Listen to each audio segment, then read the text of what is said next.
დღემშვიდობის მეგობრებო, შეგეწიოთ ყველას წირვის მადლი, ღმერთმა დაგლოცოთ, ღმერთმა გაკურთხოთ, ღმერთმა გაგაძლიეროთ, გილოცავთ არხვის დაწყებას. დღეს არის ადამის 60-დან განდევნის დღედ მოიხსენიება დღევანდელი დღე. შენდობის კვირა არის. პირველ რიგში შენდობას ვითხოვ ყველასგან, თუ კი ვინმესთვის რაიმე მიწაინებია ნეფსი თუ უნებლიეთ. ადამიანები ვართ, ყველას გვეშლება მიზანი და თვითმიზანი არასოდეს არ არის, რომ ვიღაც რაღაც აწყეინო, მაგრამ ხდება ისე, რომ ჩვენი შინაგანიდან გამომდინარე ხდება ხოლმე, რომ აწყეინებთ ერთმანეთს და შენდობას ვთხოვ კიდე ერთხელ და თქვენ შეგინდოთ უფალმა, ვისაც რაიმე გიწყეინებიათ, ასე რომ ვთქვათ. ეკლესიაში არის ასეთი წესი, მარხვის დაწყების წინ, ამას გარკვეული თავისი ტრადიცია აქვს, თუ საიდან და როგორ საკითხება არის, მაგრამ ეკლესიაში არის ასეთი წესი, რომ მორწმუნეები ერთმანეთს შენდობას ეუბნებიან და მეც გირჩევთ, რომ ერთმანეთს შენდობა უთხრათ, რომ მარხვა დავიწყოთ მშვიდობით.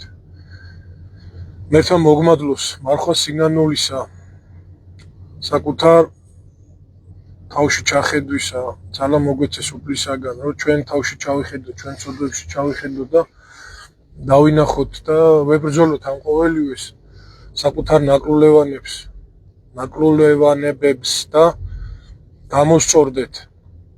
სინანული გაგვაჩნდეს, ერთმანეთი შევიყვაროთ და ღმერთმა გაგვითენოს აღდგომა სიხარულისა, ბედნიერებისა. ღმერთმა ინებოს, რომ ფარისევლობიდან ნამდვილ ქრისტიანებად ვიქცეთ. ჩვენი გარეგნული მსახურება, რაც არის, იქცეს ნამდვილ მსახურებად უფლისა. თუ როგორ უნდა მოხდეს, ხო?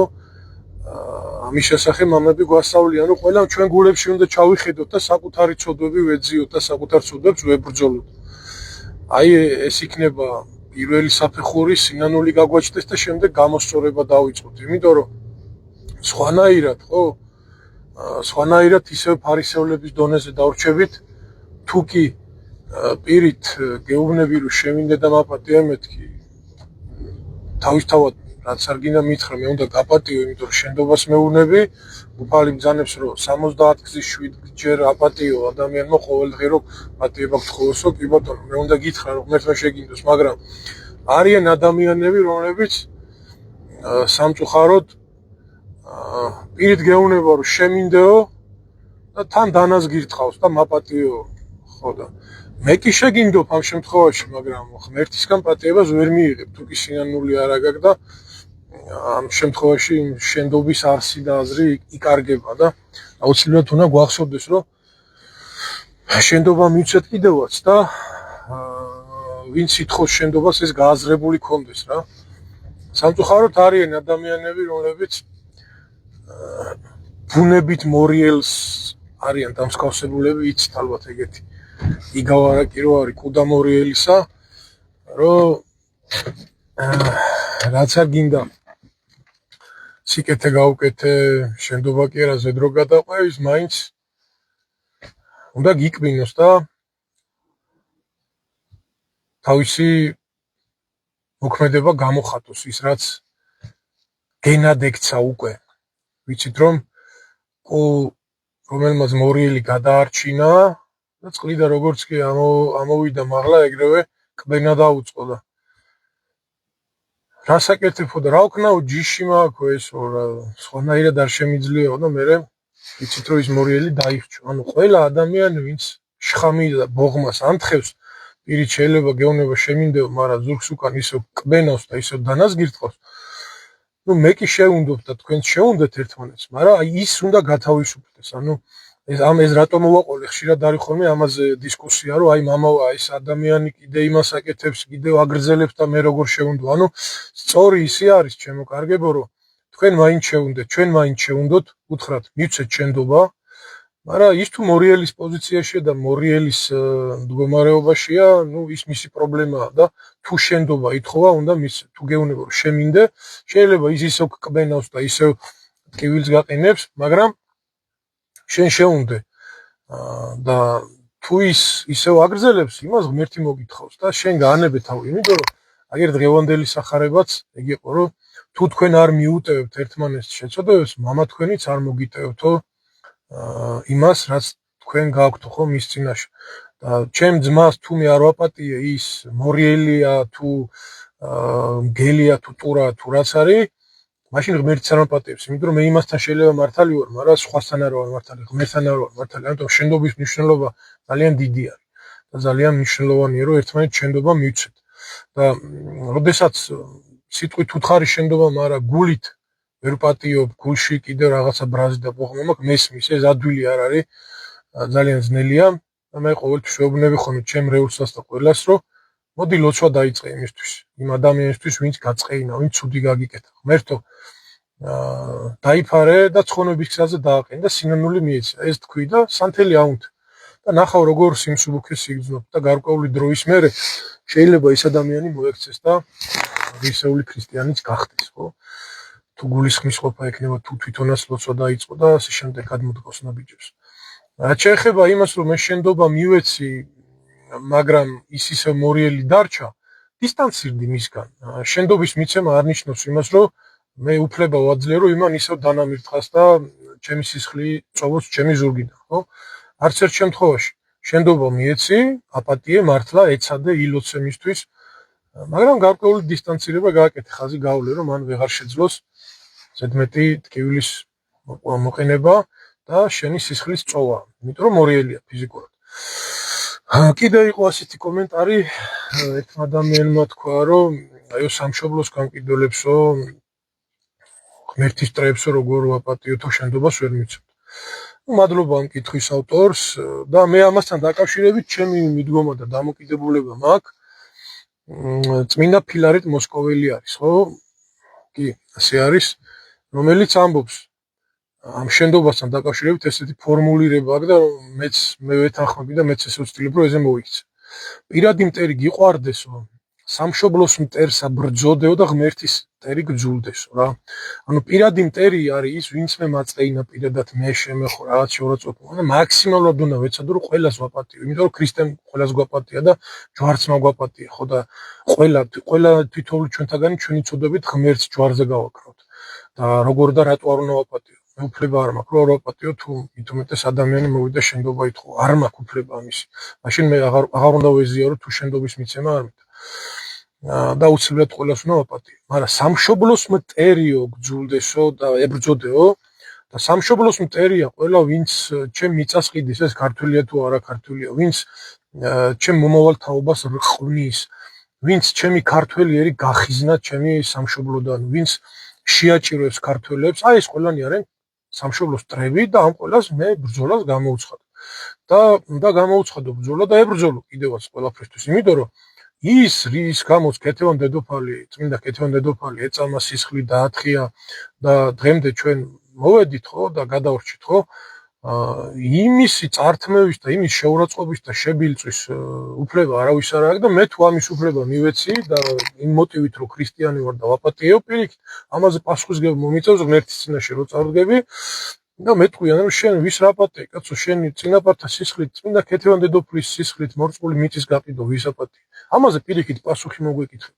და ღმერთის მტერია ყველა ასევე, ვინც ხატებს აგინებს, ეკლესიას აგინებს, წმინდანებს აგინებს და შეურაცხყოფს, იმას რო აპატიო, თუ არ შეინანებს და გარკვეული სასჯელი არ დაედება, მისი პატიების უფლებაც არ აქვს. და მაგაზეც პასუხი მოგვეკითხება. პირიქით წმინდა იოანე ოქროპირი ბრძანებს, რომ თუ ხედავ რომ ღმერთს შეურაცხყოფენ, მიდიო და ხელიც გაარტყიო. და ამითო შენი სარწმუნოება დაიცავიო და ღმერთი დაიცავიო. და თუ შენ ამას არ გააკეთებ იმ მოტივით, რომ ვითომ შენდობა გინდა და ვითომ მოწყალე ხარ, პირიქით შიშარა ხარ და შენ არც შენდობის არსი არ იცი და არც კიდევ ეგ შენდობა არ არის. ხო, ასევე გაგახსენებთ იმ მომენტს, როდესაც ქრისტე ამხილებს ფარისევლებს. ფარისევლები იყვნენ მაშინდელი მღვდლები, რა ვიცი, სამშობლოსი და ღმერთის გამყიდველებიც. რომელსაც ეუბნება პირდაპირ აი თქვენ ფარისეულნო ვინაიდან გარედან შეფეთქილ საფლავებსა გეხართო და იქ ხალხს ეუბნება რომ მათ საქმეებს მიუყურებთ ანუ რასაც გეუბნებიან ის შეასრულეთ მაგრამ ასე რომ ვთქვათ მათ რაც არ გინდა გააკეთონ და გითხრან არაკანონიერი არამართალი ასე რომ ვთქვათ ის არ გინდათ და არ გააკეთოთ ანუ ვის თქმა მინდა იცით ქრისტემ ჯვარზე ყველას მიუტევა და უთხრა რომ მიუტევა უფალო არ აიციან ასე იქნება მაგრამ აი ამ მომენტში ხო აი ამ მომენტში ფარისეულებს პირდაპირ ეუბნება იქედნეთა ნაშობნო გველის ნაშობნო და იქედნე არის გველი როდესაც შვილებს რო შობს მუცელს საკუთარ მუცელს იფატრავს და იკვდება დედა ადგილს ხო და ამ გველს აადარებს და გველს ეუბნება რომ ადამიანებს ეუბნება რომ აი გველის ნაშობებო ვინ გითხრათ რომ ღვთისმსაჯელს და რისხვას გაეკცევით ანუ არის რაღაცა რომელსაც პასუხისგება მოგვიწევს ყველაფერს და ესე ყველასთვის ყველაფრის პატევა კიდევ ვიძახი არ ხდება და თავისთავად მე ვეთანხმები სამშობლოს დამყიდველი ღმერთის მოწინააღმდეგემ ყველამ პასუხი უნდა აგოს აქაც და ზეცაშიც და ესე შენდობის კვირა და ყველაფერი ვაპატიოთ ეგრე არა აპატიო მეუფლება არ მაქვს აპატიო ჩემი წინაპრების სისხლით მორწყული მიწის გაყიდვა მე უნდა ვაპატიო ჩემი პირადი ტკივილი ვინც მომაყენა და ვინც შეეხო ჩემს პირადს ისიც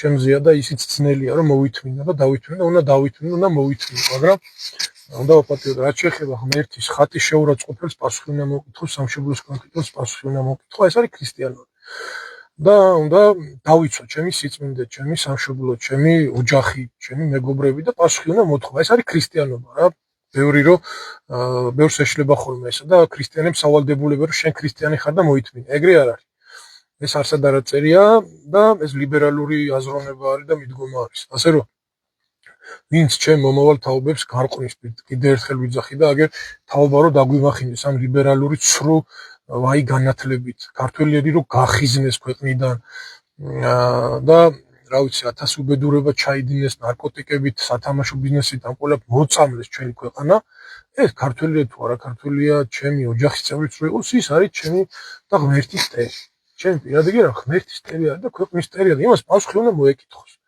იმას შენდობა მივცე და შენდობა უთხრა კი რა ის უნდა დაისაჯოს თავისი სულისთვისაც კაი არის ოჯახისთვისაც ქვეყნისთვისაც და ყველასთვის ეს არის ქრისტიანული მიდგომა და დამოკიდებულება რაც შეეხება პირად მტრებს, ჩემო მეგობრებო, ჩვენ გვინდა თუ არ გვინდა უნდა ვაპატიოთ და ძალიან ძნელია მეთქი, მაგრამ უნდა ვილოცოთ. სხვანაირად არ ექნება არ ჩვენ მარხვას აზრი და ღმერთიც არ გვაპატიებს. თუ ჩვენ პირადი მტრების პატევა არ ვისწავლეთ და თუ პირადი მტრებისთვის არ ვილოცეთ.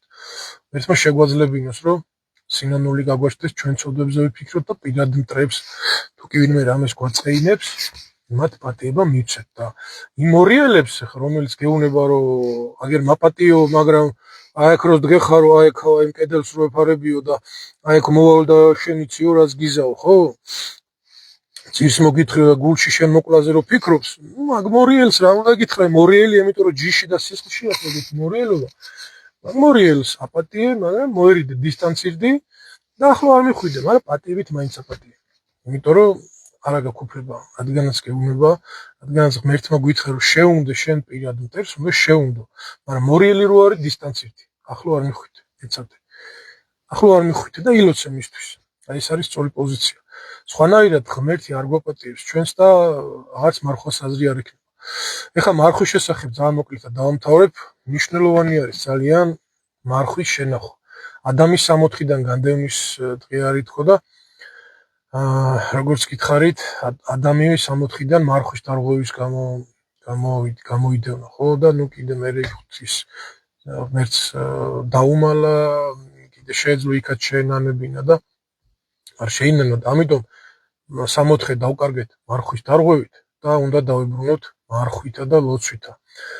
და ჩვენი მთავარი მტერი ვინც არის იშმაკი, უფალი რას აბრძანებს ლოცვითა და მარხვითო გადის ეს მოდგმაო. ამიტომ ვინც არ მარხულობთ, ვისაც არ გიმარხულიათ, ყველას მოგიწოდებთ, ვისაც ქრისტიანები ქვიათ, რა ვიცი, ვისაც პრეტენზია გაქვთ ქართულობაზე, ქრისტიანობაზე, მარხვის გარეშე, ლოცვის გარეშე, სინანულის გარეშე, აღსარების გარეშე, ზიარების გარეშე, მოწყალების გარეშე ეს წარმოუდგენელია და არ არსებობს.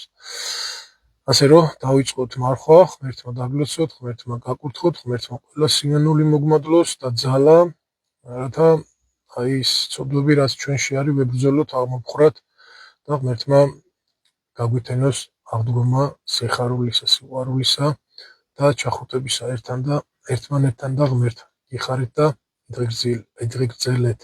კიდევ ერთხელ შემდობას ვითხოვთ თუ კი ვინმესთვის რაიმე მიწვეინებია თქვენ შეგინდოთ და გაპატიოთ უფალმა. ყოველივე. მშვიდობიანი მარხვა.